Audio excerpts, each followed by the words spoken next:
طلع البدر علينا من Misalnya, aku tuh berharap dia akan jadi rumah, ternyata hanya singgah.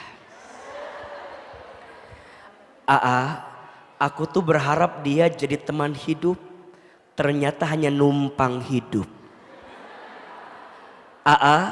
Aku tuh berharap dia jadi tulang punggung, ternyata tulang lunak. Sakit apa enggak? Mohon maaf ya, yang sakit hati, kadang-kadang wajah jerawatan, betul? Makanya kalau hatinya baik, baik semuanya. Tapi kalau hatinya ada masalah, itu berpotensi ada masalah-masalah yang lain. Maka Quran menyebutkan fi qulubihim maradun fazadahumullahu maradha. Di dalam hati mereka ada penyakit, yang penyakit itu menambah penyakit-penyakit yang lainnya. Betul apa betul? Iya apa iya? Maka yang namanya hati ini unsur yang paling penting dan paling menentukan. Nah, hati itu punya sifat mudah terbolak-balik. Maka dalam bahasa Arab, hati itu namanya qalbun. Apa namanya? Ingat ya, bukan kalbun, tapi qalbun. Kalau nulisnya pakai kaf, ka, lamba, itu artinya mohon maaf, anjing. Jadi kalau kita bilang kalbu, itu anjing. Tapi kalau kita bilangnya qalbu, itu namanya hati. Jelas sampai sini? Bukan kalbu, tapi qalbu. Kenapa hati itu disebut dengan qalbun? Karena berasal dari fi'il madinya qallaba yuqallibu. Apa? Qallaba yuqallibu. Apa artinya? Sesuatu yang mudah terbolak-balik. Itu namanya hati. Sesuatu yang mudah terbolak-balik. Betul? Kadang hati senang, kadang hati sedih, kadang hati lapang, kadang hati sempit. Betul? Kadang hati bisa nerima, kadang hati kecewa. Makanya sering Ahilman sampaikan, sedih itu boleh apa boleh? Boleh. Yang tidak boleh apa? Berlebihan dalam kesedihan. Catat ya, status hari Rabu itu ya. Sedih itu boleh, yang tidak boleh berlebihan dalam kesedihan. Betul? Kecewa boleh, boleh, yang tidak boleh berlebihan dalam kekecewaan. Sayang, kenapa kita nggak boleh berlebihan dalam kesedihan, kekecewaan? Khawatirnya hati yang sedang sedih itu, gambar naon iya teh.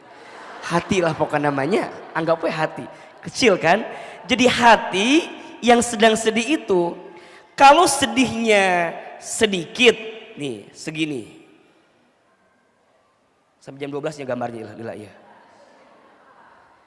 Kalau semuanya diisi dengan nokta hitam, hilang, sehingga hati ini kosong dari Allah Subhanahu wa Ta'ala. Makanya kalau bunda sakit, kecewa, gelisah, boleh. Yang tidak boleh adalah berlebihan dalam kesedihan itu. Yang dikhawatirkan, bunda menganggap Allah hilang dalam kehidupan. Yang pada akhirnya, mohon maaf, yang pada akhirnya kesedihan yang berlebihan itu menjadikan setan masuk ke dalam diri kita. Dan mohon maaf, itu yang membuat kita tidak akan menemukan kebaikan dalam hidup. Jelas sampai sini? Makanya punten ya, lihat ini yang hadir wajahnya ada kemiripan ya. Ini dari wajahnya kelihatan banyak masalah kelihatannya ya. Ya dan nggak apa-apa, nggak apa-apa. Ciri orang hidup itu pasti punya masalah, betul? AA juga melihat yang di sini ada wajah yang sedang disakiti, ada nggak? Nggak apa-apa, kita ini manusia. Ustadz, aku tuh pengen hidup tuh semuanya fine-fine aja.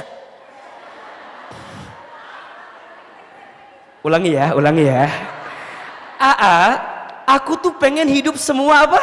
Fine-fine aja. Kalau hidupmu nggak mau ada masalah, maunya fine-fine aja, kamu jangan hidup, besti. Kamu jangan hidup. Karena ciri orang hidup itu pasti disapa dengan masalah, betul? Itu bukan kata AA, itu kata Allah. Mana ayatnya? Alladzi khalaqal mauta wal hayata liyabluwakum ayyukum ahsanu amala wa huwal azizul. Yang satu Rohim, yang satu Gofur. Ini teh yang mana tuh Ece? Rohim apa Gofur? Rohim apa Gofur? Rohim. Rohim apa Gofur? Gofur. Jadi yang mana tuh ini teh? Coba, yang AA baca tadi surat apa? Al-Muluk, ayat berapa? Ayat 2 kan? Bunda suka baca kan? Barang siapa yang tidak tertinggal baca surat Al-Muluk sebelum tidur, maka Allah akan jaga dirinya dari siksa kubur. Suka dibaca enggak? Jangan bohong begitu ya, jujur aja. Kalau enggak apa-apa. Jadi yang bener Rohim apa Gofur? Wa huwal azizul Gorim. Jadi kemana-mana iya teh. Gofur apa? Wa huwal azizul Gofur. Dialah Allah yang menciptakan kehidupan dan kematian. Betul? Sebagai apa itu AA? Sebagai ujian. Sebagai apa? Jadi hidup gak akan pernah luput dari yang namanya ujian. Betul? Ayo jawab ujian semua. Sehat, ujian, sakit, ujian kaya, ujian miskin, ujian punya suami yang soleh, ujian punya suami yang kurang soleh, punya suami yang ganteng, punya suami yang abstrak. Saya nggak bilang jelek ya, abstrak bilangnya. Punya istri yang cantik, ujian. Punya istri yang cerewet, punya istri yang suka belanja online, punya istri yang maunya jalan-jalan terus. Apa namanya? It's alive. Apa? Apa artinya? Buanglah sampah pada tempatnya itu. It's alive, itulah hidup, betul? Sekarang Bunda dalam hidup ngerasain hati gelisah, sedih, kecewa. Boleh apa boleh? Boleh. Yang tidak boleh berlebihan. Kalau berlebihan berarti kita mohon maaf tidak yakin kepada siapa? Allah Subhanahu wa taala. Nah, sekarang pertanyaannya, AA, biasanya hati itu sakit gara-gara apa? Tulis. Ada 3 jenis hati yang sakit.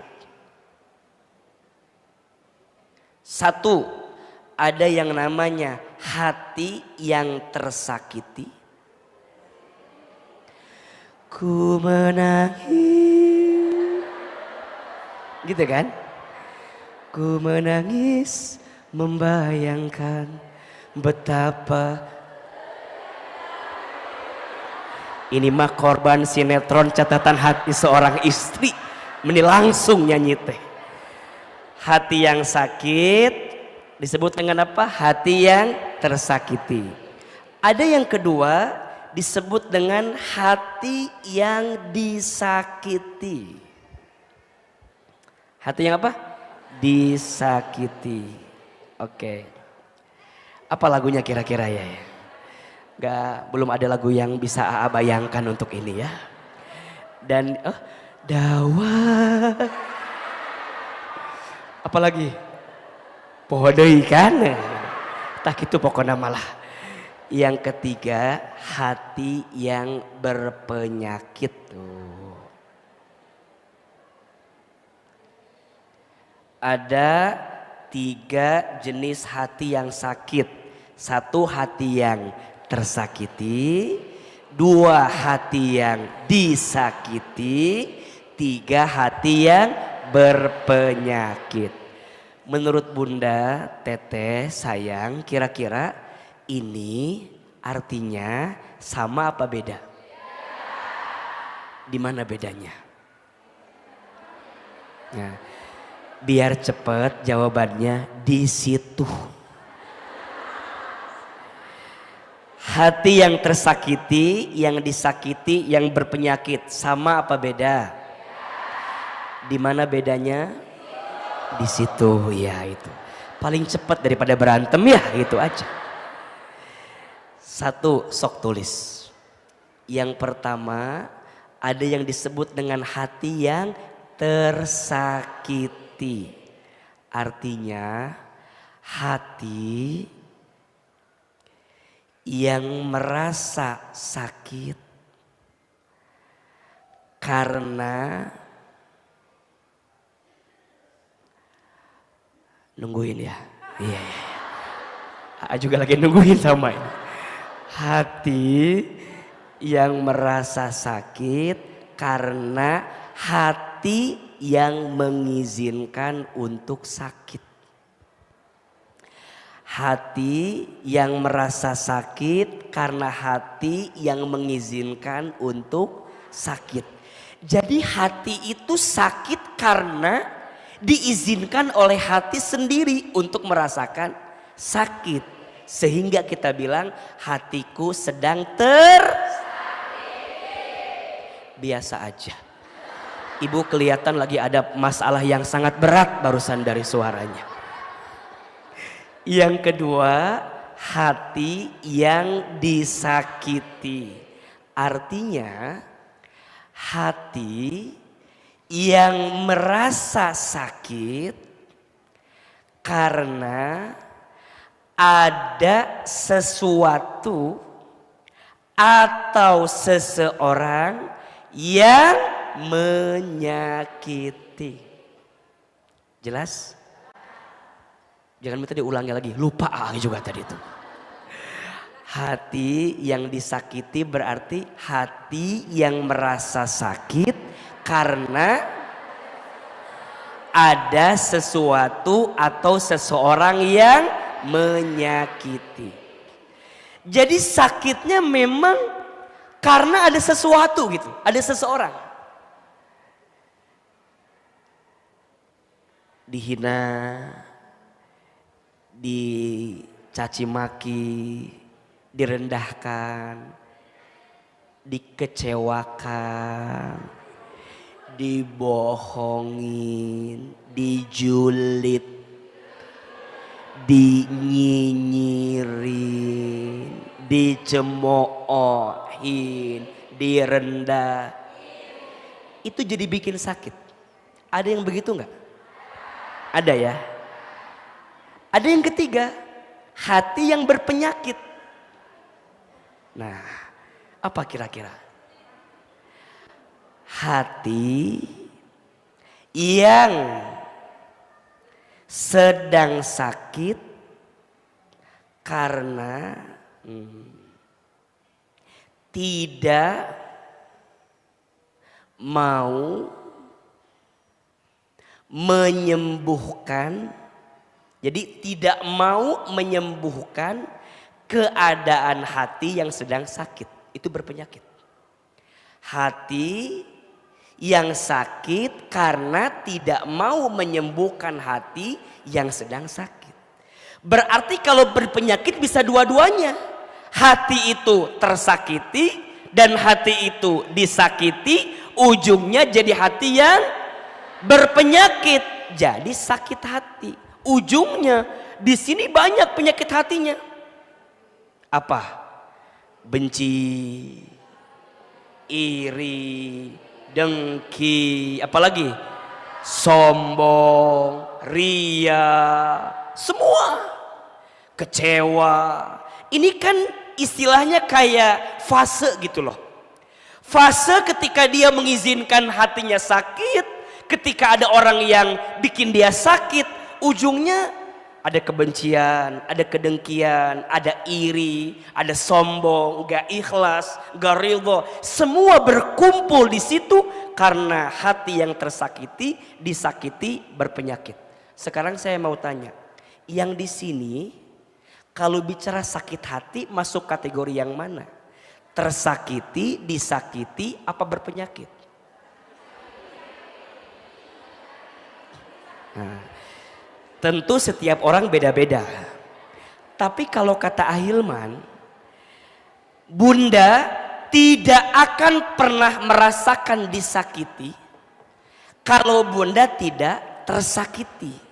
Sebenarnya yang bikin sakit itu bukan keadaannya. Tapi yang bikin sakit itu karena hati kita yang mengizinkan untuk sakit. Betul apa betul? Jadi nggak ada yang namanya Ustadz saya disakiti. Tidak.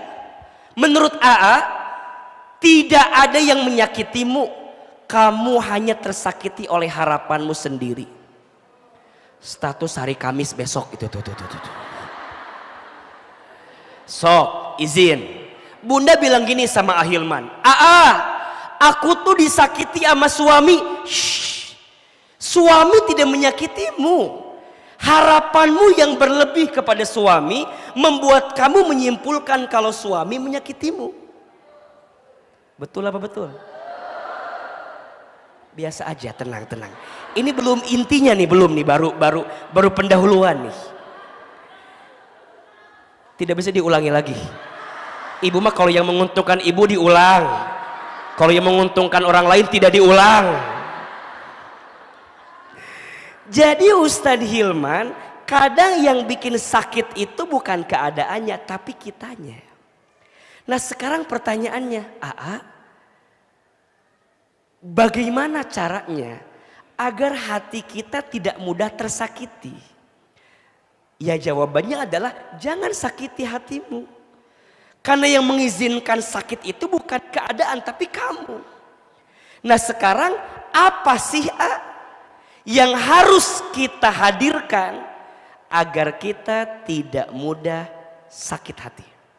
Tulis, jangan sakiti hatimu karena 5 hal. Karena berapa? 5. Karena biasanya 5 hal ini yang membuat Bunda, Teteh sayang hatinya jadi sakit.